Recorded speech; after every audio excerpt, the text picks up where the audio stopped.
안녕하세요. 오늘도 사연살롱을 찾아주셔서 감사합니다. 타인과 나를 비교하는 순간 인생은 지옥으로 변한다고 하잖아요.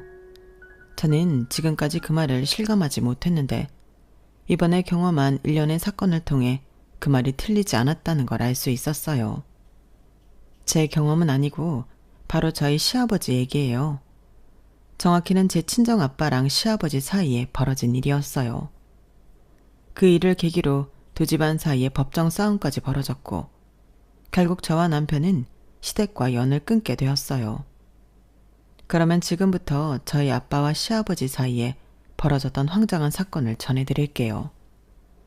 저희 부모님은 서울 소재의 모대학 CC였어요. 과는 달랐지만 같은 동아리에서 활동하신 덕에 만나게 되셨어요.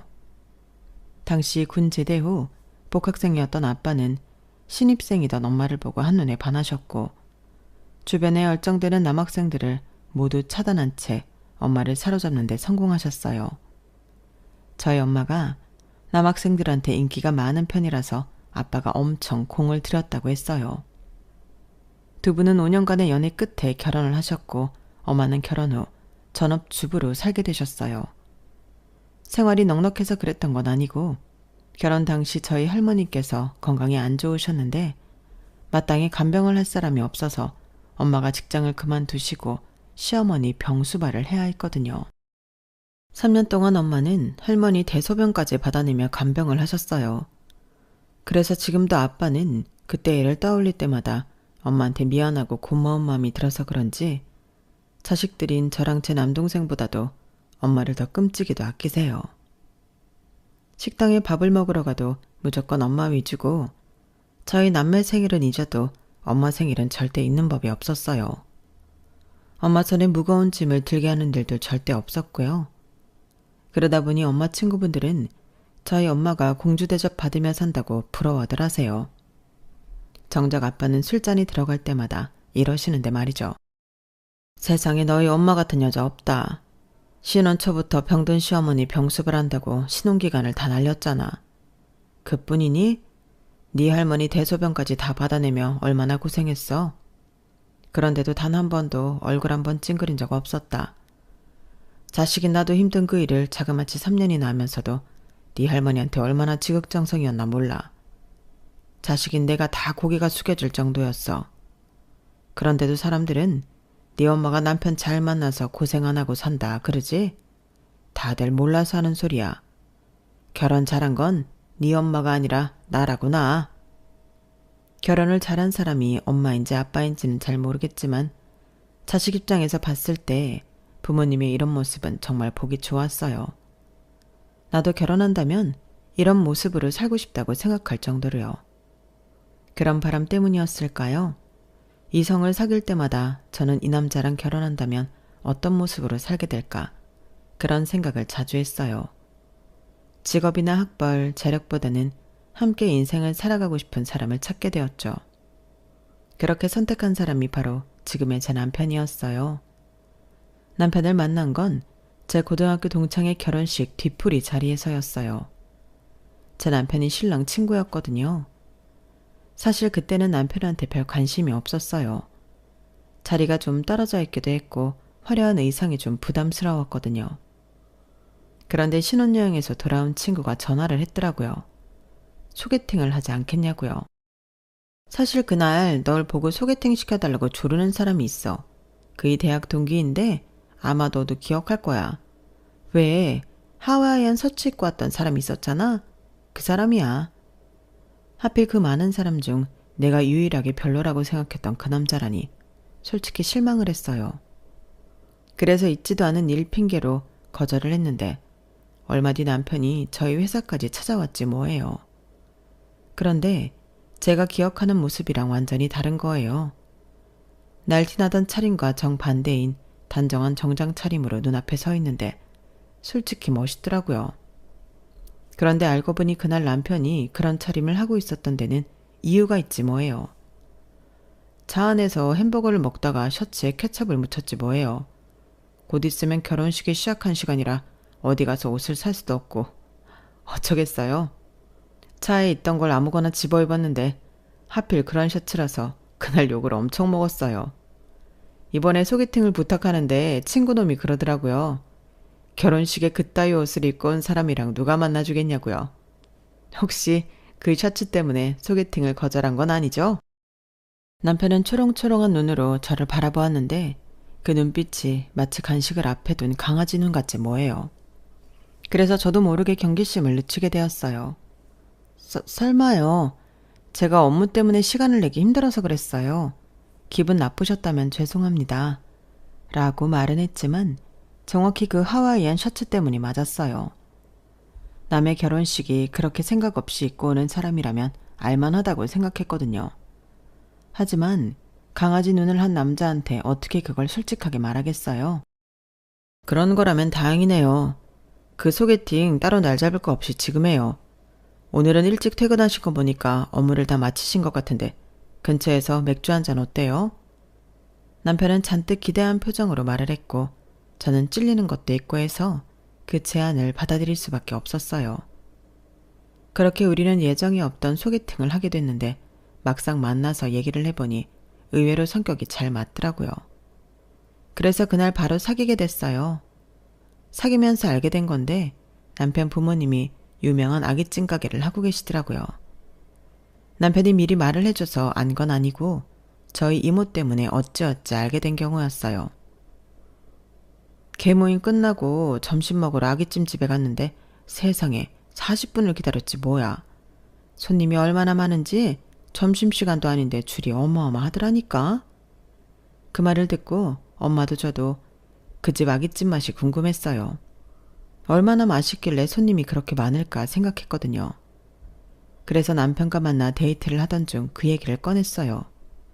우리도 그 집에 가서 한번 먹어보자고요. 그랬더니 남편이 난처한 표정으로 그러지 뭐예요. 수정아, 너 정말 거기 가고 싶어? 궁금하잖아, 얼마나 맛있는지. 이모가 그러는데 그 집은 1년 365일 점심시간이고 저녁시간이고 할 거 없이 늘 줄이 그렇게 서 있대. 돈을 삽으로 긁어 모았을 거라나 뭐라나. 모르긴 해도 그 집 사장님은 아기찜 팔아서 건물 몇 채는 샀을 거야. 근데 자기는 그 집 가기 싫어? 왜? 아기찜 안 좋아해? 그러자 남편은 잠시 머뭇거리더니 다음 주 주말에 가자고 그러더라고요. 그때까지만 해도 앞으로 어떤 일이 벌어지게 될지 전혀 몰랐던 저는 맛집에 간다는 생각에 살짝 들떠 있었어요. 그런데 다음 주 주말 남편과 함께 문제의 그 아기찜 가게에 갔더니 입구에서부터 직원들이 저희 두 사람을 빤히 바라보지 뭐예요. 그냥 보는 것뿐만 아니라 입가가 실룩거리는 게 웃음을 참고 있는 것 같았어요. 손님이 엄청 많은데도 줄도 안 서고 저를 안으로 데리고 들어간 남편은 자리에 앉을 생각은 않고 저를 데리고 주방으로 가더라고요. 그리고는 입구에 서서 그러는 거예요. 아빠, 저 왔어요. 그러자 주방 안쪽에서 구릿빛 피부에 온몸이 마르고 탄탄해 보이는 중년 남성이 나오더라고요. 그분은 저를 보자마자 날카로운 눈매로 저를 위아래로 살피셨어요. 저는 얼떨결에 고개를 숙여 꾸벅 인사를 했어요. 그래, 우리 명준이 여자친구라고? 잘 왔어. 이봐 명준이 엄마, 얘들 밥부터 먹여. 그 말이 떨어지기가 무섭게 카운터에 앉아 계시던 어머님이 안쪽 자리를 가리키시며 저리 가서 앉으라고 하셨어요. 정식 테이블은 아닌 것 같고 의자에 옷가방이며 겉옷이 쌓여 있었고 테이블 위에도 비닐에 담긴 대량의 냅킨이 쌓여 있는 걸로 봐서는 직원들이 앉아 쉬거나 식사를 하는 자리 같더라고요. 그 자리에 앉자마자 순식간에 한 상이 차려졌어요. 먹음직스러운 아귀찜이 한 접시 가득 눈앞에 놓여 있었죠. 네가 그렇게 먹고 싶다던 우리 집 아귀찜이야. 우리 아빠가 특별히 신경 쓰신 거니까 맛은 보장할 수 있어. 어서 먹어. 자기야, 이게 다 어떻게 된 거야? 이 가게가 그럼 자기 부모님 가게였어? 그러자 남편은 표정이 어색해지더니 오히려 되물었어요. 뭐야? 알고 여기 오자고 했던 거 아니야? 무슨 소리야. 내가 그걸 어떻게 알아. 자기가 말도 안 해줘 놓고는. 아니 그래도 그렇지. 자기네 가게면 오기 전에 말이라도 해줬어야지. 겉도 모르고 난 빈손으로 왔잖아. 자기 부모님이 나를 어떻게 생각하시겠어? 제가 그토록 바라던 아기찜에서 모락모락 김이 나고 있었지만 저는 젓가락을 들 수가 없었어요. 이런 식으로 남자친구 부모님을 만나고 싶진 않았거든요. 게다가 제대로 격식도 차리지 않고 무작정 찾아온 저를 어떻게 생각하실지 걱정이 돼서 도저히 먹을 엄두가 나지 않더라고요. 그러자 잠시 뒤 아버님이 자리로 오셔서는 손 하나 대지 않는 아기찜을 보시고는 인상을 찌푸리셨어요. 왜? 이런 건 먹기 싫으냐? 고상하게 스테이크나 썰고 싶어? 인상만큼이나 뾰로통한 말투에 놀라 얼른 대답했어요. 아닙니다.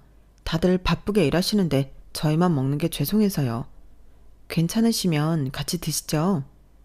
그 말에 아버님은 잔뜩 힘을 주었던 미간이 스르륵 풀리더니 자신들은 이미 먹었으니 걱정 말고 먹으라고 하셨어요. 그 말에 더는 아무 말도 못한 채 젓가락을 들었어요. 그렇게 맛있다는 집인데 저는 정신이 딴 데 팔려서 도무지 맛을 모르겠더라고요. 그래도 기껏 내주신 음식을 남길 수는 없어서 기를 쓰고 다 먹어치웠어요. 그랬더니 어머님께서 밥까지 볶아서 내오신 거 있죠? 젊은 사람이 빼지도 않고 아주 잘 먹네. 볶음밥도 먹어봐요. 이게 우리 집 별미야. 이거 안 먹으면 우리 집 아기찜 먹었다고 할 수 없지. 이미 아기찜만으로도 배가 꽉 찬 상태였지만 기껏 만들어주신 볶음밥을 마다할 수 없어서 결국 볶음밥까지 싹싹 긁어먹고 말았어요. 그 덕에 아버님 어머님은 무척이나 흡족해 하셨지만 그날 저는 된통 체해서 집에 오자마자 손도 따고 소화제까지 먹어야 했어요. 나중에 남편이 그러는데 그때 남편은 일부러 저를 시험하려고 했던 거라더군요. 제가 자기 집 돈을 보고 달려든 줄 알고 일부러 제대로 된 자리도 아닌 직원들이 앉아 쉬는 자리에 앉히고 밥을 먹는 내내 제 표정을 살폈다고요. 그런데 아무리 봐도 제가 알고 자기 부모님 가게에 가자고 한 게 아닌 것 같아서 미안했다고요. 결국 그날 저는 2가지 시험에 통과한 셈이었어요. 첫 번째는 남편의 시험이었고 2번째는 시부모님의 시험이었어요. 사실 저희 아버님은 평소 자격지심이 있는 분이신데 특히 학벌에 대해서 그러셨어요.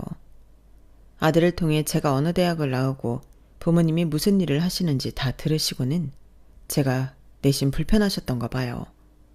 그래서 보자마자 머리부터 발끝까지 살피시곤 일부러 허름한 자리에 앉히셨던 거예요. 그런데 누가 봐도 홀대받는 기분이 들 법한데도 제가 넙죽 인사도 잘하고 당신이 만들어준 음식도 남김없이 잘 먹어치우는 걸 보고는 꽤 흡족하셨대요. 그래서 밥을 먹고 나오는 제 손에 포장한 아기찜 봉투를 쥐어주셨어요. 그리고는 아기찜이 먹고 싶으면 언제든 오라고 하시더군요. 그 말이 빈말이 아니라는 건 그날 아버님 눈빛을 보고 알 수 있었어요. 평생 주변으로부터 무시와 멸시를 당하고 살아오신 아버님은 며느리가 될지 모르는 사람이 자신의 인생이 담긴 아기찜을 좋아해 준 것만으로도 보상받는 기분이 드신 것 같았어요. 처음 배웠을 때 보았던 날카로운 눈빛은 사라지고 부드럽고 따뜻한 시선만 느껴졌거든요. 남편 말에 따르면 아버님은 정말 고생을 많이 하신 분이라고 했어요. 혼자 힘으로 자수성가를 이루신 분으로 그동안 해오신 고생은 이루 말로 다 못한다고 하더군요. 그래서 자기는 살면서 포기하고 싶어질 때면 자기 아버지를 생각한다고 했어요. 그러면 현재 자신이 하고 있는 고민이 고민처럼 느껴지지도 않았대요. 저희 시아버지는 깡촌에서 나가 자란 17살에 홀로 서울로 상경해 가진 고생을 다 하고 살아오셨어요. 시아버지께서는 입 하나 덜 자는 생각으로 저희 시아버지를 먼 친척집에 보내셨는데 고등학교까지 공부를 시켜주겠다는 약속과 달리 그 집에서는 국민학교를 졸업하자마자 공장에 보내 돈을 벌어오게 시켰어요. 친구들은 학교에 가는데 돈 벌러 공장으로 향해야 하는 시아버지 마음이 오죽했겠어요. 그런데 그런 마음의 상처보다 더 심한 게 있었어요. 지금은 우리나라에 어린이에 대한 복지도 잘 되어 있고 사회적 약자에 대한 법률도 잘 정비돼 있지만 과거엔 그렇지 않았잖아요. 비록 10대 초반의 어린아이였지만 공장에선 한 사람 몫을 해내야 하는 일꾼이기도 했던 탓에 고된 노동과 공장장의 욕설에 시달려야 했어요. 거기다 한 달 내내 죽어라 일하고 번 돈을 시아버지는 구경도 못하고 고스란히 칠촌 당숙손에 들어가고 말았어요. 돈을 뺏어갔으면 밥이라도 양껏 먹게 해줄 것이지 툭하면 밥도 굶기기 일쑤였던가 봐요. 결국 배고픔과 노동, 폭언에서 벗어나기 위해 서울행 기차에 몸을 실었고 그렇게 낯선 서울살이를 시작하게 된 거예요. 당시 서울로 도망칠 때 아버님은 자신이 공장에서 일하고 받은 한 달치 월급을 들고 오셨는데 그건 당숙이 순순히 내준 게 아니라 아버님이 몰래 안방에 들어가 훔쳐나온 돈이었어요. 자기가 번 돈을 훔쳐야 하다니 참 어이없는 일이었죠. 비록 한 달치 월급을 가지고 있었다고는 하지만 그 돈으로 서울에서 자리를 잡는 건 불가능했어요. 처음엔 숙식을 제공받고 중국집 배달부로 들어가서 일을 했고 이후에는 막노동판과 여러 식당을 돌며 일을 하다가 가정도 이루고 시어머니와 함께 식당을 차리게 되셨어요. 워낙 성실하고 소위 말하는 일머리가 있는 분이라서 몇 번의 고비에도 불구하고 30쯤엔 자리를 잡을 수 있었다고 하더군요. 식당도 잘 되고 아들도 이름 있는 대학에 보내서 이제는 남부러울 것 없이 살 수 있었지만 지긋지긋하게 아버님을 괴롭히는 한 가지가 있었어요. 바로 학벌이었어요. 저희 부모님 세대에 국민학교밖에 안 나온 사람이 사실 드물잖아요. 저희 부모님만 해도 대학까지 나오셨으니까요. 친구들 부모님을 봐도 대개 고등학교 졸업은 하신 분들이더라고요. 그러다 보니 상대적으로 초졸인 아버님은 살면서 학벌 때문에 차별도 많이 당하고 힘든 일이 많으셨던 모양이에요. 아무리 생활이 어려워도 아들만큼은 남들 배우는 거 다 가르치고 좋다는 학원은 다 보내신 이유도 자신의 학벌 콤플렉스를 아들을 통해 풀기 위해 그러셨던 것 같아요. 다행히 남편도 그런 아버님의 뜻을 알고 있어서 불만 없이 공부를 열심히 했다고 하더군요. 그렇게 공을 들여 키운 아들은 명문대에 진학했고 졸업 후에는 내노라 하는 직장에 들어갔으니 아버님이 얼마나 기쁘셨겠어요. 거기다 며느리감이라고 찾아온 저까지 명문대 출신에 유명 은행에 다니고 있어서 아버님은 무척이나 뿌듯해 하셨어요. 처음부터 결혼을 찬성하셨을 정도로 저희 결혼에 누구보다 적극적이셨고요. 처음 아버님 가게에 찾아갔던 날 아버님이 싸주신 아귀찜을 들고 집에 가자 엄마가 무척이나 반기시더라고요. 어머, 여기가 네 이모가 말하던 그 집이지? 손님이 엄청 많아서 포장도 안 해준다고 그러던데 어떻게 사온 거야? 너는 명준이랑 먹고 온 거야? 엄마는 포장을 뜯어 접시에 옮기시면서 쉼없이 질문을 하셨어요. 그러다가 제가 아무런 대답이 없자 이상함을 감지하셨는지 그제야 물으시더라고요. 수정아, 너 밖에서 무슨 일 있었니? 그제야 저는 그날에 있었던 일을 엄마한테 털어놓았어요. 그러자 엄마는 별일 아니라는 듯 전자레인지에 데운 아귀찜을 식탁에 놓으시며 그러셨어요. 난 또 뭐라고? 명준이가 말 안 해줬으니 당연히 모르지. 그렇다고 큰 실수를 한 것도 아닌데 뭐가 걱정이야? 애초에 그런 거 가지고 트집 잡을 사람들 같았으면 명준이 아버지가 이렇게 아귀찜까지 싸주셨겠니? 모르긴 해도 네가 마음에 드셨으니까 이런 것도 챙겨주시고 그런 거지. 남튼 덕분에 소문이 자자한 아귀찜을 집에서 편하게 먹게 생겼네. 여보, 나와서 이것 좀 들어요. 그날 엄마랑 아빠는 저보고 먹어보라는 말도 안 하시고 두 분이 마주 앉아 아귀찜을 맛있게 드셨어요. 그러는 동안 저는 제 방에서 바늘로 손을 떼고 소화제까지 먹어가며 난리를 쳤죠 뭐. 엄마 말대로 아버님은 제가 마음에 드셨는지 이외에도 종종 가게로 저를 불러 아귀찜이며 해물찜까지 다양하게 만들어주셨어요. 물론 저도 매번 받아먹을 수만은 없어서 아버님과 어머님 선물 사다 나르기 시작했는데 그게 참 한두 번이 아니다 보니까 타격이 꽤 크더라고요. 사람 심리가 참 이상한 게 내 부모님한테 드릴 선물은 인터넷 쇼핑을 통해서도 잘만 사면서 예비 시부모님 선물은 그렇게 안 되는 거예요. 뻔히 인터넷 쇼핑몰에서도 파는 제품도 꼭 백화점에 들러서 사게 되지 뭐예요. 그러니 월급이 나만 나겠어요. 그래서 엄마 생신 선물을 조금 저렴한 걸로 사드렸더니 엄마가 대뜸 그러시더라고요. 이래서 딸 자식 키워봐야 소용없다고 그러는 거야. 시무보 될 사람한테는 립스틱 하나도 백화점에 가서 사다 주고 그러더니 지 엄마 생일엔 꼴랑 선수건이 뭐야. 여보, 내가 딸 자식 잘못 키웠나 봐. 어떻게 내 딸이 나한테 이럴 수가 있어? 그러자 아빠까지 나서서 엄마 편을 드시는 거예요. 괘씸한 딸내미 내버려두고 말 잘 듣는 남편이랑 여행이나 갑시다. 내가 아주 공항 입구부터 레드카펫을 쫙 깔아줄 테니까. 그리고 수정이 너 사람이 그러면 안 되는 거야. 아빠한테는 그럴 수 있어. 그래도 엄마를 그렇게 홀대하면 안 되지. 내가 너 하는 거 잘 지켜보고 있다는 것만 알아도. 아빠는 말은 그렇게 하셨지만 저희가 결혼할 때 누구보다 많이 도와주셨어요. 그리고 이건 조금 다른 의미이기는 한데 제가 결혼할 때 아빠가 많은 부분을 참아주셨어요. 정확하게는 아버님 때문에 사소한 문제들이 빈번하게 일어났고 그때마다 저희 아빠가 양보를 해주셨거든요. 그중 하나가 상견례였어요.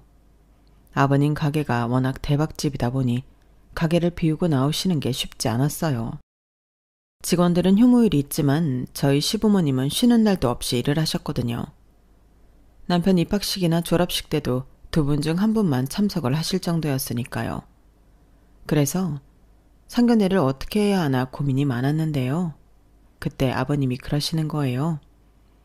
어차피 상견례라는 게 결혼 전에 양가 부모가 만나서 인사하는 건데 굳이 딴 데서 볼 거 있니? 그냥 우리 가게에서 하는 걸로 해라. 안쪽에 있는 룸에서 하면 조용하니 얘기하기도 편하잖니. 그렇게 알고 부모님께 말씀드려. 일방적인 아버님 결정에 황당했지만 상황이 상황이지라 부모님께 전해드렸어요. 그랬더니 엄마는 저만큼이나 황당해 하셨어요. 세상에 상견례를 그런 식으로 하는 게 어딨냐고 자존심 상한다고 말이죠. 그러자 아빠가 엄마를 달래시더라고요. 자식 결혼식에 자존심은 세워서 뭐 하겠어? 일부러 그러는 것도 아니고 사정이 그러니까 어쩔 수 없는 거지. 그냥 애들 마음 편하게 우리가 양보합시다. 결국 그렇게 해서 아버님 가게에서 상견례를 하게 됐어요.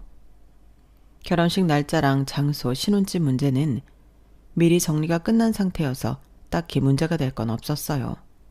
그런데 얘기가 끝나고 감자탕으로 식사를 한 뒤 자리에서 막 일어났는데 실랑이가 생긴 거예요. 카운터 앞에서 남편이 아버님한테 뭐라고 그러더라고요. 가까이 가서 들어보니 아버님이 감자탕 값을 받아야겠다고 하셨나 봐요. 남편은 우리 때문에 일부러 여기까지 와주신 건데 그 돈을 꼭 받아야 하느냐고 따지더라고요. 야 이놈아, 한창 바쁜 시간에 룸에 손님도 못 받고 꼴랑 뼈찜 하나랑 감자탕 대짜 하나 팔았는데 내 손해가 얼만 줄이나 알아? 그리고 상견례는 원래 여자 쪽에서 돈 내는 거 아니냐? 한정식에 가고 식대로 3, 40은 나올 판에 꼴랑 돈 10만 원 받는 거 가지고 뭐라 하면 안 되지. 알았어요. 그럼 그 돈 제가 드릴게요. 이게 무슨 말도 안 되는 소리야. 그 돈을 왜 네가 내? 내 새끼 돈은 내 돈 아니냐? 아버님은 끝까지 저희 부모님한테 받아내겠다고 고집을 부리셨고 때마침 룸에서 나오시던 아빠는 아버님께 조용히 안주머니에서 돈 봉투를 꺼내셨어요. 사돈 덕분에 소문난 맛집에서 룸까지 차지하고 호사를 누렸습니다. 약소하지만 받아주세요. 아빠가 처음부터 돈을 내려고 준비해 오셨다는 걸 알고는 그제야 아버님은 미소를 보이셨어요. 그리고는 그 자리에서 바로 돈 봉투를 열어 액수를 확인하시더군요. 그 모습에 저희 부모님을 비롯해 저희 부부 그리고 시어머니까지 놀라지 않을 수 없었어요. 아무렇지도 않은 건 오직 아버님 뿐이었죠. 돈은 원래 보는 앞에서 확인하라고 하지 않습니까? 그러자 아빠는 분위기를 부드럽게 만드시려고 일부러 맞장구를 쳐주셨어요. 네, 그렇습니다. 상견례 장소부터 마지막 순간까지 그날 아버님의 경악스러운 행동에 저는 쥐구멍이라도 숨고 싶은 심정이었어요. 부모님 보기가 너무 창피해서요. 아니나 다를까 집으로 가는 차 안에서 엄마는 내내 한숨을 쉬셨어요. 아, 세상에 어쩜 그런 사람이 다 있대? 하나를 보면 열을 한다고? 앞으로도 이런 일을 당하고 살아야 할 거 아니야. 아, 머리야. 내가 자식이 너 하나니 망정이지 둘만 됐어도 난 병원에 실려갔을 거다. 그날 엄마는 집에 와서도 내내 불만을 터뜨리시며 화를 내셨고, 반면에 아빠는 그런 엄마를 달래시기만 할 뿐 오늘 일에 대한 말은 한마디도 안 하셨어요. 다음날 남편이 집에 찾아와 저희 부모님께 사과를 했고, 그렇게 문제의 상견례는 마무리가 지어졌어요. 이후에 벌어진 결혼식장 술판 사건도 있긴 하지만 그건 자식 혼사를 치르고 기뻐서 아버님이 과음을 하시면서 벌어진 일이니 그냥 넘어갈게요. 진짜 문제는 지금부터니까요. 저희가 결혼을 하고 4년 뒤 아빠는 퇴직을 하셨어요. 정년퇴직은 아니었고 희망퇴직 명단에 오르시는 바람에 예상보다 몇 년 앞당겨 퇴사를 하게 되신 거예요. 노후자금도 이미 만들어 놓은 상황이고 퇴직금도 꽤 되기 때문에 엄마랑 두 분이서 여행이나 다니시며 남은 인생을 즐기시겠다고 하시더라고요. 이제 두돌이 지난 저희 딸도 봐주신다고 해서 저는 아빠의 퇴직을 반길 수밖에 없었어요. 그런데 주말에 시댁에 가서 이 소식을 전했더니 아버님이 대뜸 그러시는 거예요. 야, 팔자 좋다. 배운 사람들은 인생 참 편하게 살아. 일주일에 고작 5일이라면서 아니 그것도 하루 종일 하는 것도 아니고 꼴랑 8시간이라고선 뭐가 힘들다고 벌써 일을 그만두고 놀 생각을 해? 나처럼 못 배운 놈들은 이 나이가 되도록 뼈 마디마디가 끊어져라 일을 하는데 이러니 나라 꼴이 제대로 돌아가겠냐고. 아버님의 갑작스런 급발진에 저는 아버님 눈치를 보느라 가시방석에 앉은 기분이었어요. 그러자 남편이 나서서 상황을 정리했어요. 물론 그 과정에서 아버님과 언쟁을 벌이기는 했지만요. 그런데 그 일이 있고 얼마 뒤 엄마가 전화를 했더라고요. 뭐? 아버님이 가게를 인수하라고 그랬다고? 그래, 이제 돈은 벌 만큼 벌었다고 우리더러 가게를 해보라고 그러시더라. 재료 납품처부터 레시피, 식당 직원들까지 그대로 넘기시겠다고 그러시는데 네 생각은 어떠니? 아니 아무리 그래도 그렇지. 엄마랑 아빠가 해보지도 않은 가게를 어떻게 하려고.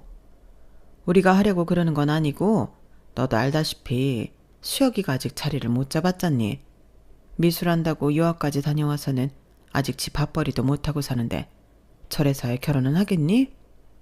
그래서 차라리 이번 기회에 그 집을 맡아 하면 어떨까 하는 거지. 이미 맛집으로 소문난 집이니까 지만 제대로 정신 차리고 하면 어느 정도 매출은 나올 거 아니니. 반백수 상태인 아들이 걱정됐던 부모님은 노후자금과 퇴직금 받은 걸 투자해 시아버지 가게를 인수할 생각이셨어요. 그런데 얼마 전까지만 해도 저희 아빠가 퇴직하신다는 말에 그렇게 역정을 내시던 분이 갑자기 가게를 팔겠다고 하시니까 좀 꺼림칙하더라고요. 그래서 남편한테 좀 알아보라고 했더니 진짜 가게를 그만두실 생각을 하고 계신다는 거예요. 하긴 아버지도 그동안 일만 하시느라 고생하셨는데 이젠 좀 쉬셔도 되지. 장인어른이 퇴직하시고 장모님이랑 여행 다니실 거라니까 그게 부러우셨던가 봐. 따지고 보면 잘된 일이라고 생각해. 이젠 그만 벌고 두 분도 당신 인생을 사셔야 하니까. 남편 말을 들어보니 틀린 말도 아닌 것 같았어요. 그래서 친정에 연락해 가게 인수를 하시라고 했어요. 그런데 이번에도 양가 아버님의 성격이 그대로 드러나더라고요. 저희 아빠는 뭔가 일을 시작하기 전에 사전 준비를 확실히 하고 문서를 꼼꼼히 살핀 지 2장을 찍는 반면에 아버님은 모든 걸 구두로 약속하시고 번갯불에 콩 구워 먹듯 일을 마무리 지으려고 하셨거든요.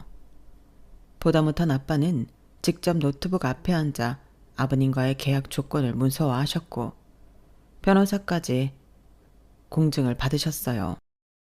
오랜 시간 대기업에 다니시면서 계약을 하는데 문서가 얼마나 중요한지 수없이 경험하셨던지라 문서 작업에 시간과 자금을 투자하는데 아낌이 없으셨어요.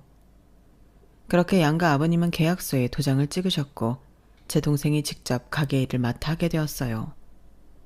홀이며 주방까지 원래 있던 직원들이 다 남아있어서 딱히 힘들 건 없었지만 그래도 자기가 평소 하던 일이 아니라서 그런지 동생은 퇴근해서 돌아오면 실신한 사람처럼 잠이 들곤 했어요.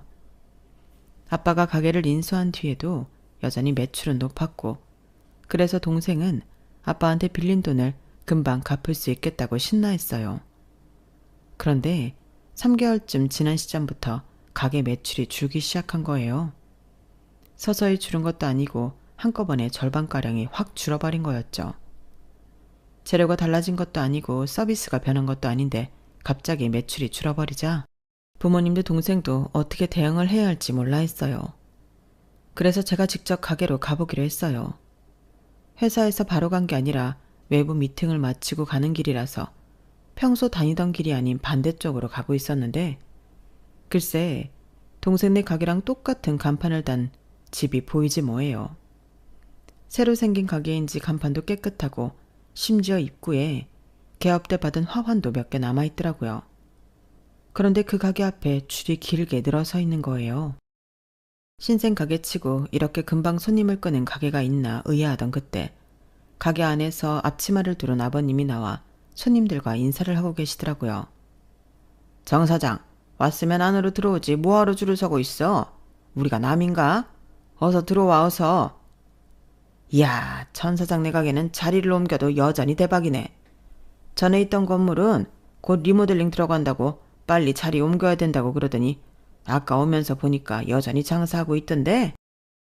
에이씨, 그러게 말이야. 그래서 일부러 급하게 가게까지 팔고 왔는데 주인놈이 갑자기 쓰러지는 바람에 리모델링을 안 한 게 됐다잖아. 가게를 다시 돌려받을 수도 없고 어쩌겠어? 그냥 아쉬우나마 근처에 다시 차린 거지. 에이, 그 생각만 하면 속에서 천불이 난다니까. 그런데 이렇게 가까운 데다 가게를 차려도 돼? 이것도 문제 삼자면 문제 삼을 수 있을 텐데. 됐어. 사돈지간에 지들이 뭘 어쩔 건데. 그리고 바깥 사돈이 책상 앞에서 펜대만 굴리던 놈이라 장사 쪽에는 무지렁이야. 내가 그렇다면 그런 건 줄 안다니까. 지가 대학만 나오면 뭐해? 국민학교밖에 안 나온 내 말 한마디면 꾸벅하는걸. 조만간 상황 봐서 주방이랑 홀애들도 다 빼올 생각이야. 그러면 지들이 별 수 있어? 다시 인수해가라고 할 수밖에. 그때 생각해주는 척하면서 윗돈 얹어서 가게 찾아오면 돼. 그것들은 다 내 손바닥 안에 있다니까. 아버님은 사람들 앞에서 대놓고 자기가 벌인 더러운 짓들을 실토한 셈이었어요. 그걸 제가 지켜보고 있다는 건 까맣게 모른 채 말이죠. 그 모습을 보는데 피가 거꾸로 솟는 기분이었어요. 지금까지 우리 아빠가 몰라서 봐준 것도 아니고 사돈이니까 사위 얼굴 봐서 물러서 줬던 건데 그걸 어쩌면 이렇게 이용할 수가 있는 건지 남도 이렇게는 안 할 거예요. 그날 아버님이 했던 말은 제 차에 달린 블랙박스에 고스란히 녹음이 되었고 저는 그걸 아빠와 동생한테 보여주었어요. 뒤늦게 가게로 찾아온 남편은 저희 아빠한테 죄송하다고 자기가 아버님을 만나 피해 보상을 하겠다고 했지만 아빠가 딱 잘라 거절하셨어요. 그리고는 이 한마디만 하셨죠. 이번 일로 니들이 갈라선다고 하면 반대할 생각은 없다. 그리고 자네를 탓할 생각도 없어. 나는 이 일을 법적으로 해결할 생각이야. 그러니 내일에 방해만 마. 방해를 한다 해도 결과는 달라지지 않겠지만. 아빠는 그렇게 말씀을 하시고는 평소 잘 알고 지내는 변호사를 찾아갔어요. 그리고는 얼마 뒤 아버님이 솥장을 들고 저희 가게로 달려오셨더라고요. 그날은 마침 제가 우리 딸을 엄마한테 맡기려고 가게에 온 참이어서 그 상황을 목격할 수 있었어요. 소송? 아니, 사돈지간에 소송을 걸어? 이봐요 사돈, 이거 설명 좀 해보시구랴. 아니 내가 무슨 사기를 쳤다고 나한테 이럽니까? 내가 뭘 잘못했냐고? 그러자 아빠는 아버님을 데리고 밖으로 나와 조곤조곤 설명하셨어요. 뭘 잘못했냐고요?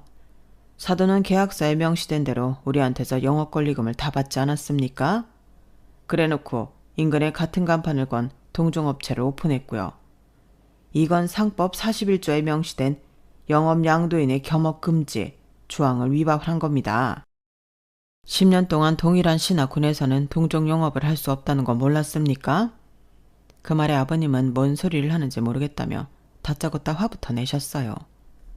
그러자 아빠는 피식 웃으며 말씀하셨죠. 리모델링 들어갈 건물이라는 것도 속이고 시세보다 더 높은 권리금까지 챙기실 땐 말귀도 잘 알아들으시더니 정작 자기 잘못을 따지는 순간엔 못 알아듣겠다고 하면 내가 네 알겠습니다 할 줄 알았습니까? 사돈이 못 알아듣는다고 하니 별 수 없군요. 돈도 꽤 있으시니 일단 변호사부터 선임하세요. 자세한 다툼은 양쪽 변호사들끼리 법정에서 할 테니까. 아, 그리고 앞으로는 내 딸은 물론 손녀도 사돈집에 발 못 들이게 할 생각입니다. 천서방도 본과 연을 끊겠다고 했지만 같은 부모로서 그렇게까지 하게 할 수 있나요? 천서방 문제는 두 분이서 해결하시고 일단 난 내 딸과 손녀만큼은 그 집과 연을 끊게 할 테니까 그렇게 하세요. 영업 중이라 멀리 못 나갑니다. 안녕히 가세요. 결국 아버님은 자기 꾀에 자기가 넘어가고 말았어요. 아버님의 새 가게는 결국 문을 닫게 되었고 이 과정에서 돈도 엄청 날리게 되셨어요. 법정 싸움에서 패소하는 바람에 저희 쪽 변호사비까지 떠맡게 되었고 건물 리모델링 사실을 비밀로 하고 계약을 진행한 건에 대해서도 위자료를 물게 되었거든요. 이 사건으로 인해 저희 부부는 시댁의 발길을 끊고 살고 있어요. 시부모님은 이번 일이 있고 난 뒤 경기도로 가셔서 영업을 새로 여셨다고 하는데 생각만큼 장사가 잘 되지는 않는 모양이었어요. 당신한테 주어진 운을 다 쓰신 건지 아니면 악행을 저질러서 벌을 받는 건지는 모르겠지만요. 반면에 저희 아빠는 말년에 돈방석에 앉게 되셨지 뭐예요. 황금을 낳는 닭을 손에 넣게 된 셈이니까요. 아무튼 여기까지가 양가 아버지들 간에 벌어졌던 싸움의 전말이었습니다. 아버님이 욕심만 내지 않았다면 양쪽 모두 행복한 결말을 맞을 수 있었을 텐데 참 안타까울 뿐이네요. 지금까지 제 사연을 들어주셔서 감사합니다. 가족과 매일매일 행복하시길 바랍니다. 여러분, 사연 댓글에 응원과 현명한 조언 부탁드려요. 좋아요, 구독은 저에게 큰 힘이 됩니다. 오늘도 좋은 일 가득하세요.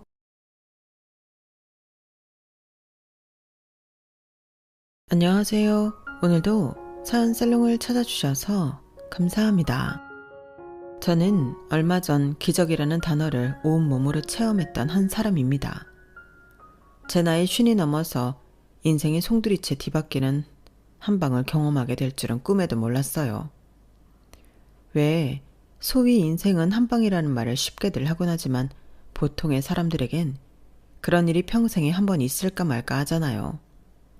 예전에 저는 그런 일은 소수의 사람에게나 일어나는 거라고 생각하고 제 인생에는 절대 기적 따위는 일어나지 않을 거라고 생각하면서 살았는데요.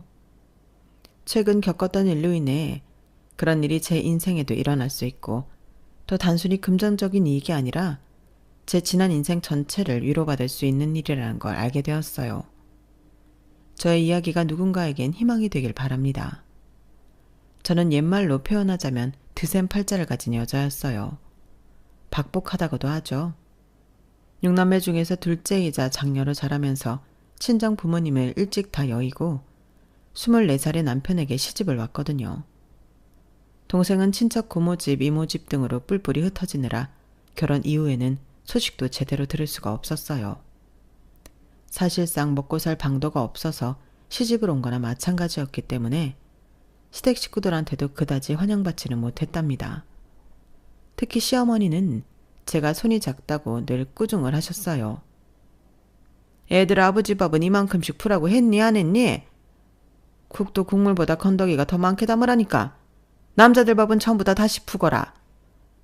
몇 번을 말해도 저렇게 습관을 못 고쳐. 죄송합니다. 얼른 다시 풀게요. 에게? 과일은 또 왜 이것만 사와?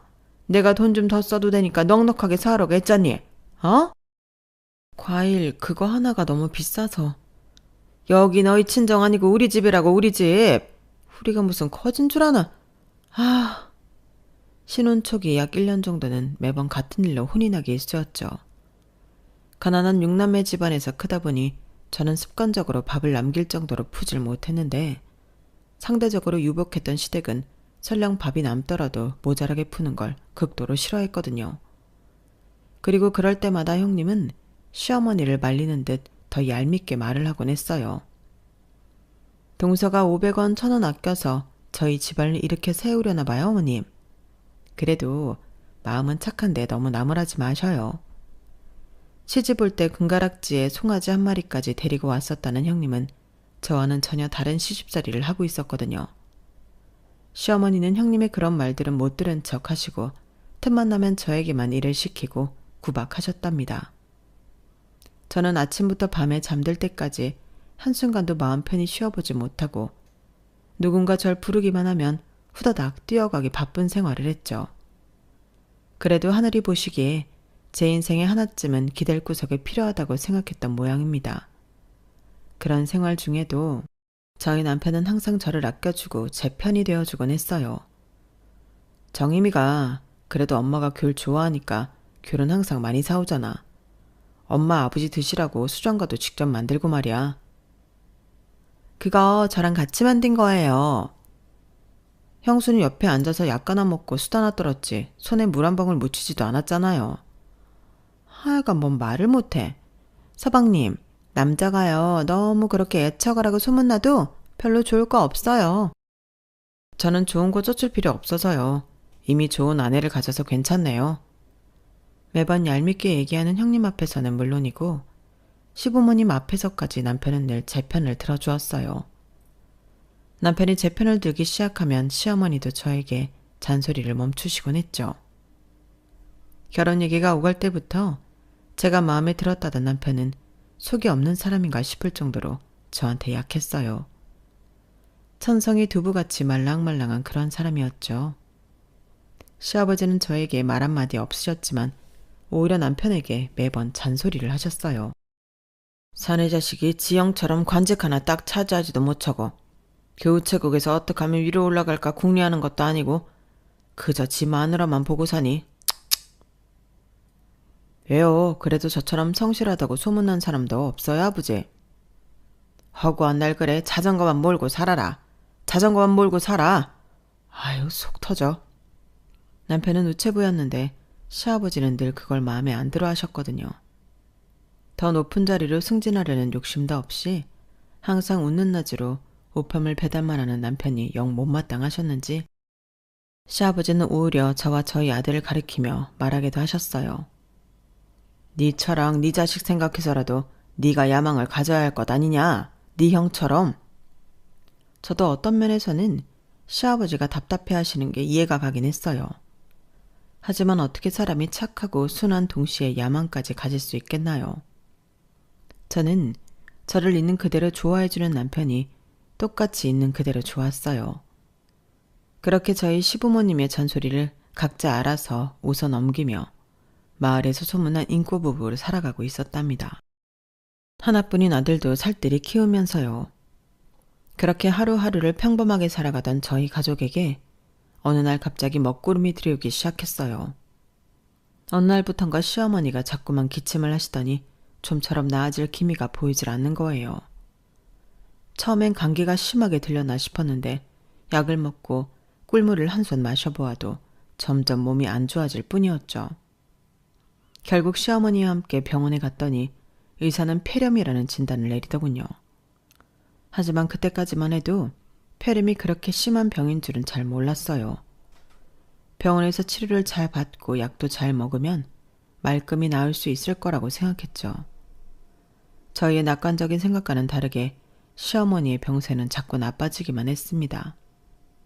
그런데도 시어머니는 손수건을 얼굴에 두르고 자꾸만 하던 집안일을 계속하려고 하셨어요.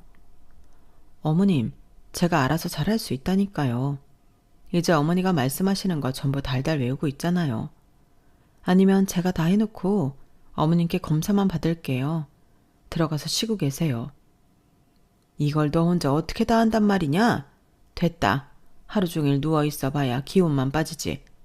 내가 알아서 쉬운 것만 골라 할 테니 신경 꺼라. 라디오라도 듣고 계시지 왜요? 제가 형님께 부탁드려서 같이 할게요. 하, 차라리 개가 똥을 끊지 개가 퍽이나 놀러다니는 거 멈추고 와서 널 돕겠다. 시어머니는 제가 아무리 말려도 자꾸만 방에 계시지 않고 제 옆에서 자잘한 일들을 도와주셨어요. 말로는 제가 잘하는지 감시하기 위함이라고 하시면서요. 그리고 얼마 뒤 시어머니는 결국 쓰러지셨습니다. 병원에서는 폐혈증이라고 하더군요. 왜 치료에 전념하지 않고 무리해 병을 키우냐는 의사의 타박에 형님은 곧바로 저에게 손가락질을 했어요. 동서가 자꾸 어머님 일 시키니까 그런 거 아니야. 혼자서도 할 수 있는 일을 왜 굳이 몸도 편찮으신 어머님이랑 같이 하려고 하는 거야? 형수야말로 집안에서 설거지 한 번이라도 도운 적이 있어요? 하루 종일 집에서 가족 뒤치다거리만 하고 있는 사람한테 뭐라고 하기 전에 형수나 밖으로 그만 싸돌아다녀요. 시의원 조카 돌잔치 같은 데나 기웃거리지 말고. 야, 네 형수한테 무슨 말버릇이야? 네 형수가 그렇게 싸돌아다니는 게 나 내조하는 거야, 임마. 웃기지 마. 그래서 형이 사장직을 달기랬어, 부장직을 달기랬어? 제 여기 말 틀린 거 하나 없다. 큰애가 걸레 한 번을 제대로 빨아봤냐? 그래. 옆에 내가 돼서 허구한 날 남의 잔치 뒷공무니만 따라다니면 실속이라도 있어야지. 네 목까지 살림해주는 둘째한테 고맙다고는 못할 망정 사 때리지나 하고 있으니. 그딴 심부리가 남의 콩고물도 제대로 못 받아먹는 거다.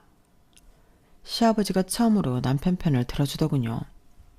형님 부부는 아무 말도 못하고 귀까지 시뻘게 주고 말았어요. 남편은 자기가 퇴근하면 집안일을 돕겠다며 시어머니한테는 치료에만 전념하시라고 신신당부를 했죠. 시아버지는 형님더러 넌 안 도울 거냐? 라며 눈치를 주셨고 형님은 입을 삐죽거리면서 마지못해 알겠다고 대꾸했어요. 그날 이후로 형님은 그래도 2, 3일에 한 번은 집구석에 붙어 있으려고 노력했어요. 집에 있는 날이면 제가 요리를 할 때 옆에서 간을 봐준다는 명목으로 음식만 주워 먹거나 제가 설거지를 후다닥 마치면 그릇을 찬장에 정리하는 등의 행동들을 했죠. 빨래만 열심히 세탁기에 넣고 돌리면서 하루 종일 소파에 누워 홈쇼핑 채널만 보기도 했어요. 저는 형님이 집에 있겠다고 한 순간부터 집안일을 도와줄 거란 기대도 안 했기에 방해하지 않는 것만으로도 감사했네요.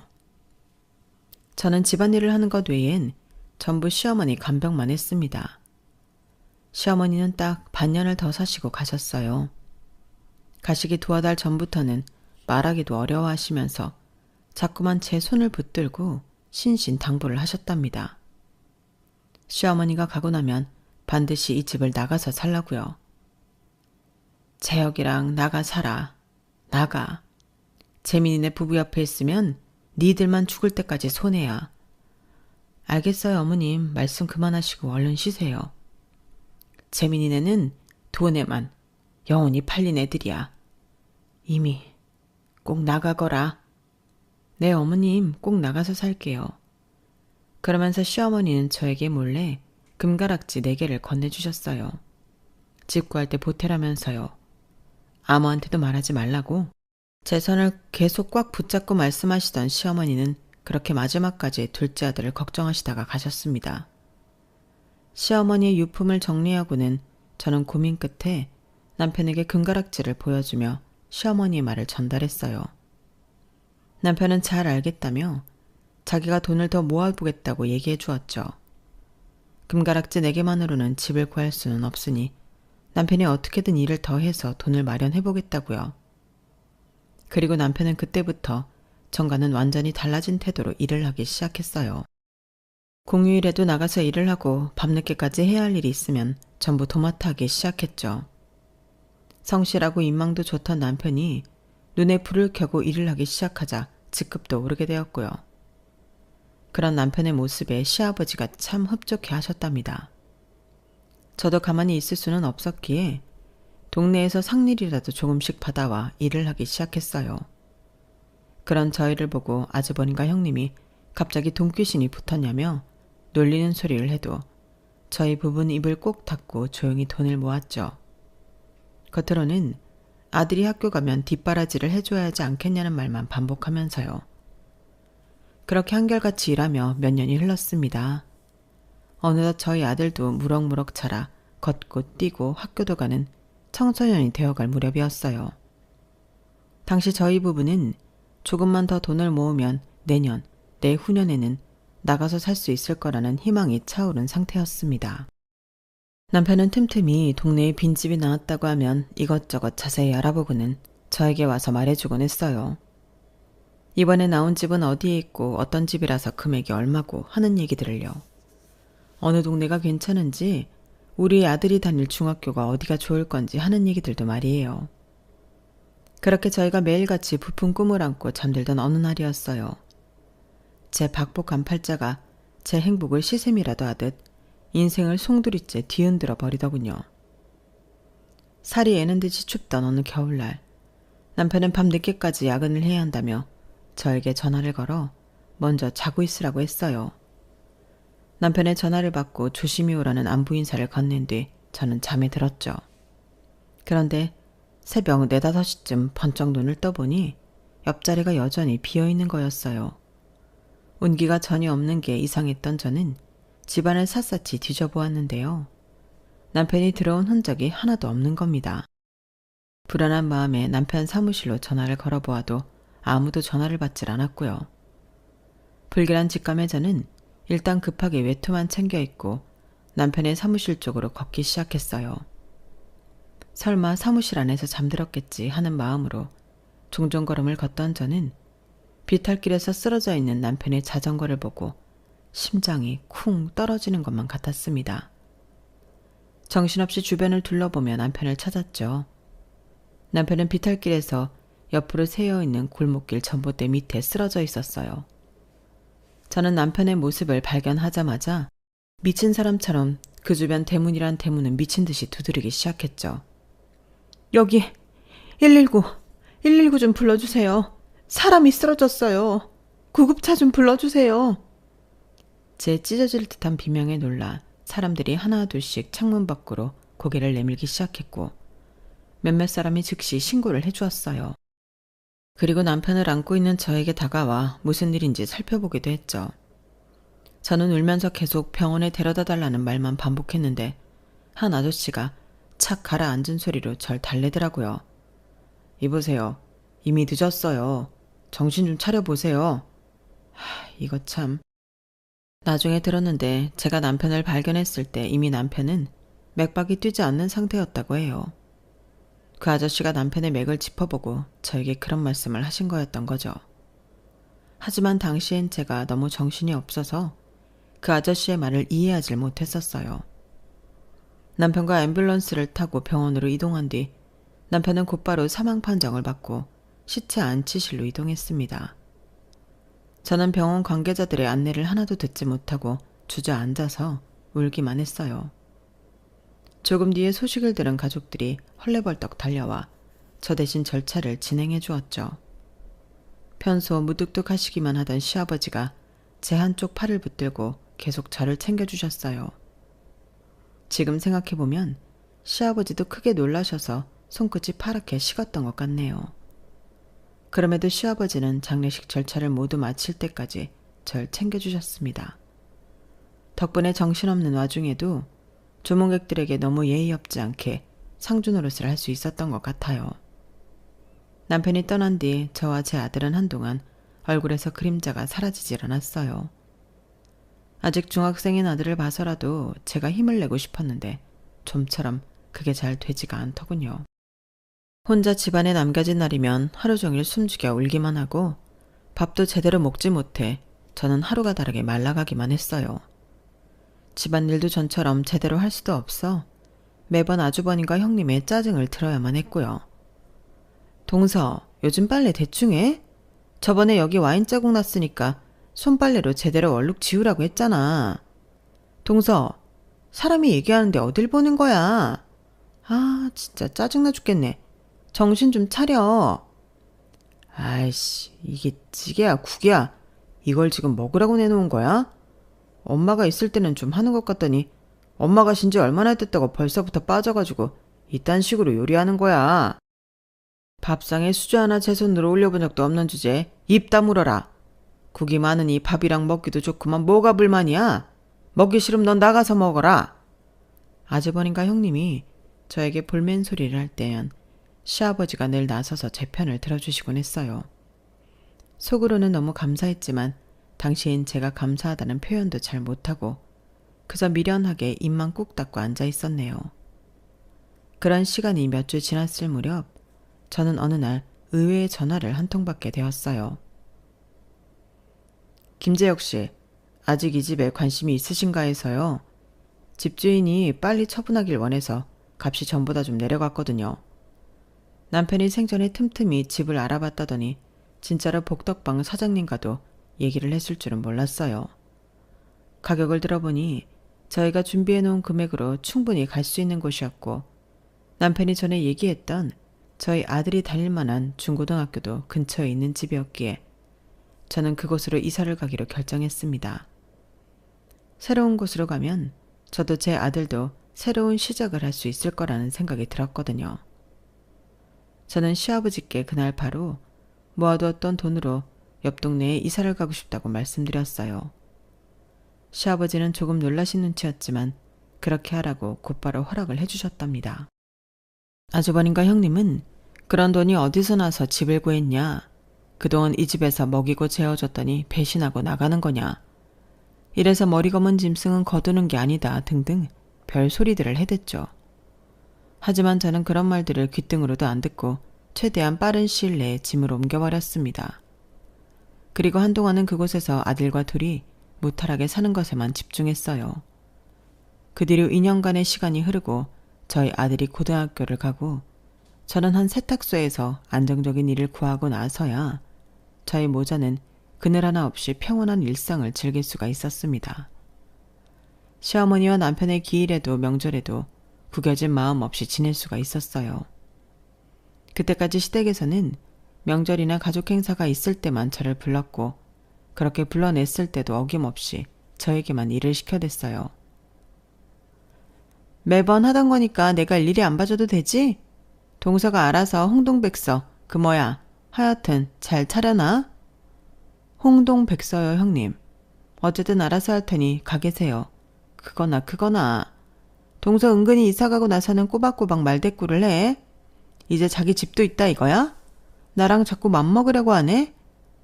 형님도 일 있으시잖아요. 저희 다 고만고만한데 뭘 맘먹고 자시고가 어딨어요. 어쨌든 난 그럼 이따 다시 올게. 일을 시킬 때마다 미운 소리 해대는 건 별로였지만 원래 평생 해야 할 일을 1년에 몇 번만 하는 게 어디야 하는 생각에 저도 별 말 없이 해달라는 대로 다 해주었죠. 제 생일, 저희 아들 생일에는 그렇다 쳐도 남편 기일에조차 문자 한 번 안 했지만 아주버님 부부가 그럼 그렇지 하고 마음을 포기하니 화가 날 것도 없었거든요. 그런데 하루는 형님한테서 급하게 연락이 오는 거예요. 예정되어 있던 일정이 아무것도 없었는데 말이에요.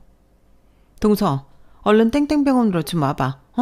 아버님이 쓰러지셨어. 형님의 다급한 소리에 저는 일하다 말고 얼른 병원으로 달려갔어요. 시아버지는 의식을 되찾지 못하는 상황이었고 병원에서는 뇌출혈이라고 하더군요. TV를 볼 때는 뇌출혈이란 단어를 하도 많이 들어서 그렇게까지 심각한 병인 줄 느끼지 못하고 있었는데요. 그런데 한참 뒤에 깨어나신 시아버지를 보고 저는 가슴이 철렁할 만큼 깜짝 놀랄 수밖에 없었어요. 그 정정하시던 시아버지가 한순간에 걷지도 말하지도 못하게 되는 걸 보고 조금만 늦었으면 그대로 사망하실 뻔했다는 의사의 말을 제대로 실감할 수 있었죠. 치료를 아무리 받아도 시아버지는 끝내 완전히 회복을 못하셨고 휠체어 생활을 하게 되셨어요. 오른쪽 팔과 얼굴을 마음대로 가누질 못해 식사조차 힘든 상황이었죠. 누군가의 간병이 필수적으로 필요한 상황이 되자 아주버님 부부는 서둘러 절 불러 앉혀놓더군요. 재수씨가 그동안 우리 집안에서 먹고 자고 숙식 해결하면서 모아두었던 돈으로 지금까지 잘 살아왔던 거 우리가 알면서도 딴소리 안 한 거 알죠? 재혁이가 모았던 돈도 따지고 보면 우리 차남이 번 집안 돈인데 땡전 한 푼 안 나눠주고 그대로 들고 튀었잖아. 우리 집 상황이 이렇게 됐으니 이제서라도 효도 좀 하는 게 어때요? 제가 공짜로 놀고 먹었나요? 그 집에서 10년을 식모처럼 일만 했잖아요. 그리고 남편이 모은 돈이 왜 그 집안 거예요? 제가 배우자니까 당연히 상속 1순인데요. 아주버님이랑 형님이 이렇게 저 앉혀놓고 미운 소리 안 해도요. 저는 당연히 두 분이 간병을 할 리가 없다는 거 잘 알고 있어요. 당연히 제가 할 몫인 거 알고 있었다고요. 그런데 왜 말씀을 그런 식으로 하세요? 처음으로 제가 아주버님의 말에 맞는 소리를 대꾸하자 아주버님은 당황한 듯 말을 못했어요. 그러자 옆에 있던 형님이 아주버님 어깨를 툭툭 치면서 절 흘겨보며 말했죠. 이거 봐. 동서가 혼자 살더니 이제는 우리랑 아주 맘먹으려고 든다니까? 내가 저번에 얘기했지? 맘먹고 자시고가 어딨어요. 어쨌든 제가 간병을 할 테니 아주버님이 치료비를 다 대주세요. 제가 싱글맘이라 돈이 없거든요. 이거 너무한 거 아니에요? 그 돈을 내가 다 어떻게 대라고. 이봐요, 재수씨. 양심이 있으면 요만큼이라도 집안에 보탬이 될 생각을. 아주버님이 작년에 그토록 노래를 부리시던 사장직 다셨다면서요. 그런데 애 키우면서 세탁소서 일하는 싱글맘인 저한테 돈을 내라는 거예요? 사장직에 허울만 좋고 실속을 없는 게 아닐 텐데. 제 말에 아주버님은 곧바로 이 말에 힘줄 있으며 발끈했어요. 어디서 사장직을 우습게 알아? 내가 당연히 치료비야 낼 능력이 되지. 그럼 봐. 치료비는 내가 딱 낼 테니까. 약값? 약값은 재수씨가 내시라고. 알겠어? 못 내요. 아버님 간병하면 전 돈도 못 벌 텐데 저랑 아들은 뭐 먹고 살아요? 지금 아주버님이랑 형님께서 저한테 간병비를 줘도 모자랄 판에 약값을 대라는 거예요? 아주버님 능력도 좋으시면서 왜 자꾸 손을 작게 쓰시려고 하시나 모르겠네요. 아주버님은 얼굴이 벌겋게 달아올랐지만 저는 배째라는 심정으로 입을 딱 다물어버렸어요. 결국 아주버님 부부는 학을 떼며 비용을 일체 다 대겠다고 마지못해 말했죠. 저도 제 자신이 아주버님 부부 앞에서 이렇게 말을 잘할 줄은 몰랐는데 혼자 밖에 나가 돈을 벌고 살다 보니 없던 능력도 생긴 것 같았어요. 어쨌든 저희는 그렇게 합의를 보고 그 자리를 마무리했습니다. 저는 그 이후로 원래 살던 집은 채를 놓고 아들과 시댁으로 다시 들어왔어요. 아들이 학교가 멀어져 버스를 타고 다녀야 하는 게 마음에 걸리긴 했지만 그 상황에서는 그게 최선이었어요. 세탁소 일을 못하게 되니 저는 다시 밖에서 일감을 받아와 집에서 시아버지 간병을 해드리며 일을 했죠. 인형 눈알도 붙이고 가발도 손보고 하루 종일 쭈그려 앉아서 일을 하다 보니 목이며 어깨, 허리 안 아픈 곳이 없었지만 아들의 대학 등록금을 그 다음에는 취업자금, 더 나아가 결혼 자금도 마련하려면 하루도 일을 쉴 수가 없었답니다. 시아버지는 간병하는 일은 시어머니를 간병할 때보다 훨씬 고된 일이었어요. 시아버지는 휠체어로만 움직일 수 있고 화장실도 마음대로 못 가시는 상황이었기 때문에 그런 부분들이 많이 힘들었죠. 그래도 사람이 신기한 게 아무리 힘든 일이더라도 자꾸 하면 손이 있게 되더군요. 저는 점차 시아버지를 간병하며 부업을 하는 생활에 익숙해지게 되었어요. 시아버지가 말이 좀 어눌하고 더뎌도 하루 종일 같이 있다 보니 그런 시아버지와 대화를 나누는 것도 익숙해졌고요. 둘째야, 지갑 가져와라. 지갑이요? 우식이 용돈 주시려고요? 괜찮아요, 아버님. 이틀 전에 주신 걸로 아직 찹이 될 거예요. 한창 뒤돌아도 배고플 나이다. 지갑. 아유, 조금만 주세요, 아버님. 저도 내일 이거 납품하고 또 돈 받아요. 그건 모아두라. 시아버지는 틈만 나면 제 아들한테 용돈을 쥐어주려고 하셨어요.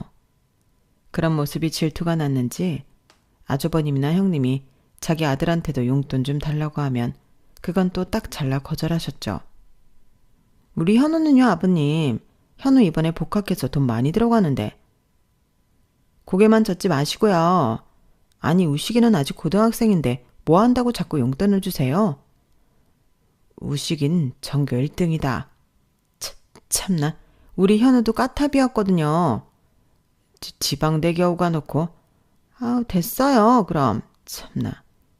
시아버지가 조카 용돈을 안 줘서 삐진 건지 아님 원래 그럴 계획이었던 건지 아주버님네 가족은 제가 아버님 간병을 해드린 지 3년 만에 서울 근교로 이사를 가버리더군요. 대출을 얼마나 낀 건지 시아버지 병원비랑 약값을 달라고 할 때면 한숨을 푹푹 쉬면서 저한테 짜증을 부리곤 했어요. 재수씨, 이 금액 확실해요? 아니, 어떻게 치료비가 줄줄하냐. 영수증까지 찍어서 보내드렸잖아요. 아버님 병사는 여전하시고 연세는 계속 들어가는데 그럼 치료비가 늘지 줄겠어요? 이게 현실이에요, 아주버님. 앞으로 점점 더 많아지면 많아졌지 줄어들진 않을 테니까 그냥 마음을 내려놓으세요. 자기 돈 안 나간다고 아주 말은. 이달 말까지는 나도 못 져요. 다음 달 초에 줄 테니까 그리 알아요. 매번 짜증을 내면서 치료비 주는 걸 미루니 점점 시아버지의 병원비까지 제가 부담하게 되었죠. 아주버님 부부가 돈을 안 준다고 해서 치료를 안 받을 수는 없는 노릇이니까요. 하지만 저도 당장 아들이 대학도 가고 군대도 가고 취업 준비 기간까지 가지게 되니 주머니가 찰 틈이 없었어요. 이러고 싶지 않았지만 어쩔 수 없이 아주버님과 형님께 수없이 연락을 해서 끈질기게 병원비를 달라고 할 수밖에 없었죠. 그러자 이사간 뒤로는 명절 때도 얼굴을 안 비추던 아주버님 부부는 자꾸만 시댁으로 내려와 집안 살림살이를 전부 뜯어가기 시작했어요. 말씀도 제대로 못하는 시아버지한테 자꾸만 허락 아닌 허락을 받아가면서요. 아버지, 나 이거 가져가요. 아버지 이제 이거 쓸 일 없으시잖아요. 괜찮죠? 여보, 저기 자개장도. 아, 이건 다 엄마 거니까 괜찮죠, 아버지? 이것도 다 엄마 유산인데 저희가 잘 쓰려고요. 시아버지는 별 대꾸도 않고 왼쪽 손을 들어 휘휘 적기만 하셨어요. 알아서 하라는 뜻이었죠. 제가 시아버지랑 둘이 있을 때 적당히 가져가라고 할까요? 하고 넌지시 여쭤봐도 시아버지는 그냥 내버려 두라고만 하셨어요. 그리고 안방에 있는 낡은 TV와 TV 장만 건드리지 말게 해달라고 하셨죠. 저기 형님, 아버님이 다른 건 다 가져가셔도 안방에 있는 TV랑 TV 장은 가져가지 말라고 하셨어요. 아, 저거? 저거야 뭐 어디다 팔기도 좀 그래. 저건 안 가져갈게. 형님은 안방 안을 쓱 둘러보더니 코웃음을 치며 알겠다고 하더군요. 그렇게 시아버지를 간병하는 10년 동안 시댁 살림은 점점 횡하니 없어지고 말았어요. 처음에는 그러려니 하던 저도 점점 아주버님 부부의 만행이 심해지는 걸 보고 치가 떨리더라고요. 시댁 살림살이 다 팔아서 조금 살만해졌는지 SNS에는 매번 해외여행을 가거나 외제차를 타는 사진만 올라오고 나중에는 아예 안부 연락도 없어졌거든요. 그 꼴을 보자니 속에서 천불이 올라오는 것 같아 저도 아주버님 부부의 SNS는 쳐다도 보질 않았네요. 하루아침에 쓰러져 건강을 다 잃으셨던 시아버지는 저희 곁에서 꼭 10년을 더 사시고는 시어머니 곁으로 떠나셨어요. 시아버지는 임종일 일주일 전부터 병원 신세를 지셔야 했는데 힘든 와중에도 저에게 더듬더듬 마음을 전달해 주셨어요. 애들 엄마 다 보살피고 우리 재혁이가 가고 나까지 이렇게 보살펴 주어 너한테 정말 고맙구나. 우리 가족이 너한테 다 갚지 못할 큰 빚을 졌다. 아니에요, 아버님. 가족인데 당연히 해야 하는 일이었는걸요. 무리하지 말고 쉬세요. 아버님 마음 다 알아요. 고맙다, 아가. 내가 가면 큰 집이랑은 연락하지 말거라. 그거야 이미 뭐 이제 저 아주버님이랑 형님한테 앉아요, 아버님. 그러니까 너무 걱정 마시고 마음 푹 내려놓으세요. 얼른 쉬세요. 시아버지는 결국 아주버님 부부를 보지도 못하고 입원한 지 일주일 만에 눈을 감으셨어요. 해외여행 중이던 아주버님 부부는 시아버지의 위급함을 알렸음에도 놀 거 다 놀고 원래 예정되어 있던 입국 날짜에 맞춰오느라 저와 아들이 장례식장을 다 마련해 놓고서야 슬그머니 기어들어왔죠.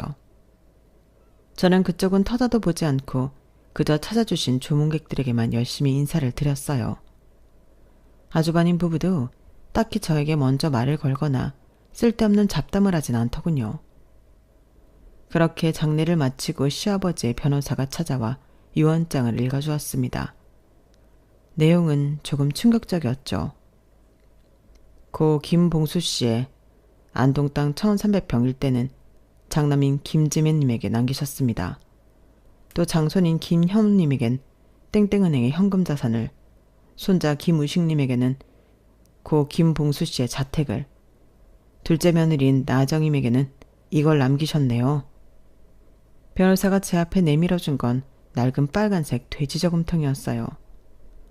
아주버님과 형님을 보호하니 입꼬리를 실룩거리면서 아무 말도 않는 게 마치 이 내용을 미리 알고 있었던 것만 같았죠.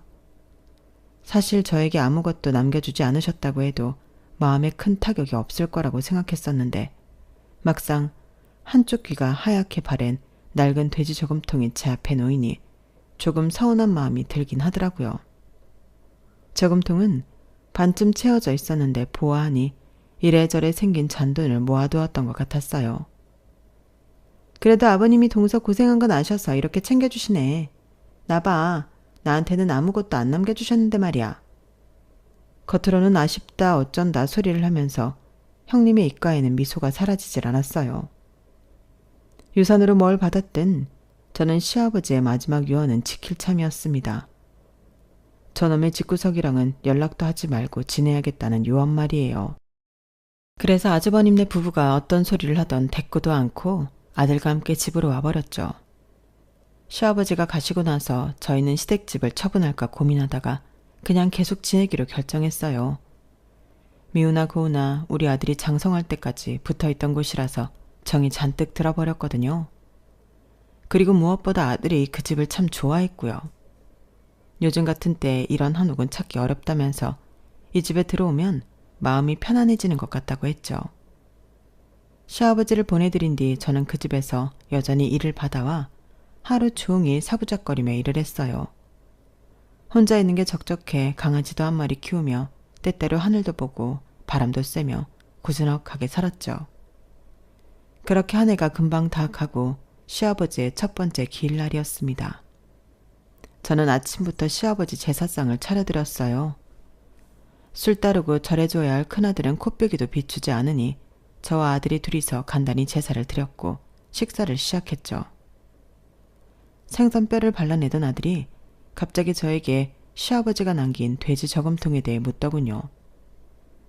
엄마, 할아버지한테 받은 저금통 그거 열어봤어?